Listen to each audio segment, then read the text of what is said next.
नमस्कार मित्रांनो, मी आज एक अतिशय खास ठिकाणी आली आहे. माझ्या मागे तुम्ही पाहू शकता, हे आहे पुण्याचं त्रिमंदिर. मी आता अगदी मंदिराच्या परिसरात उभी आहे आणि इथली हवा, इथली शांतता इतकी भारी आहे की मी तुम्हाला शब्द सांगू शकत नाही. जर तुम्ही पुणे बेंगळूर हायवेवरून जात असाल तर खेड शिवापूर टोल नाका ओलांडल्यावर हे सुंदर मंदिर लागतं. चला आता आपण आज जाऊया. हे मंदिर पूज्य दादा भगवान यांच्या संकल्पनेतून बनलं आहे. इथे तुम्ही पाहू शकता, एकाच ठिकाणी सर्व देवांचे दर्शन होतं. हे बघा, मध्यभागी आहे श्रीमंतर स्वामी आणि एका बाजूला श्रीकृष्ण आणि दुसऱ्या बाजूला आहे महादेव. इथे येऊन खरंच मनाला वाटतं की देव एकच आहे. आणि इथे बघा ना, किती स्वच्छता आहे.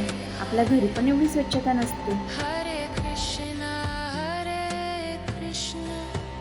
कृष्ण कृष्ण हरे हरे हरे राम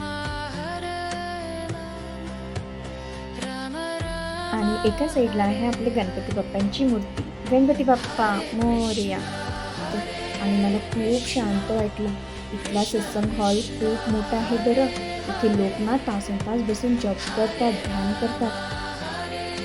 आणि हे सर्व बघून झाल्यानंतर मी परत आली इथे फोटोशूट करायला बाहेर. इतकं सुंदर वातावरण होतं ना, तुम्ही बघू शकता व्हिडिओमध्ये. तुमची पण इच्छा होत असेल तर खरंच जाऊन या.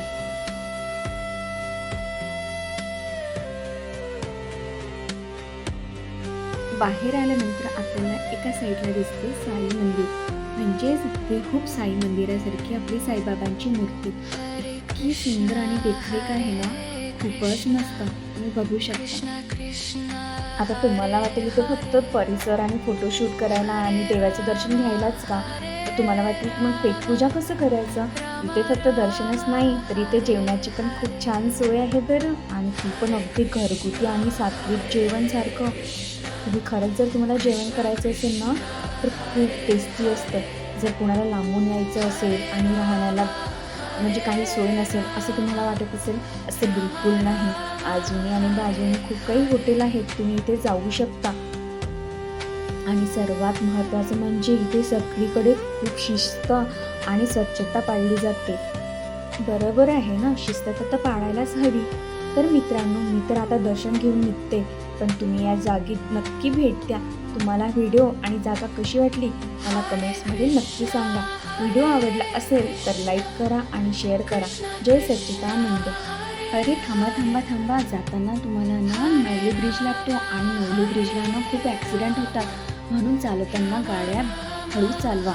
आणि जाताना तुम्हाला हा 7 किलोमीटरचा बोगदा पण लागतो, याच्यामध्ये पण तुम्ही एन्जॉय करा, पण गाड्या हळू चालवा. चला तर भेटूया नेक्स्ट ब्लॉगमध्ये. आम्ही तर जातोय आता घरी. Bye bye.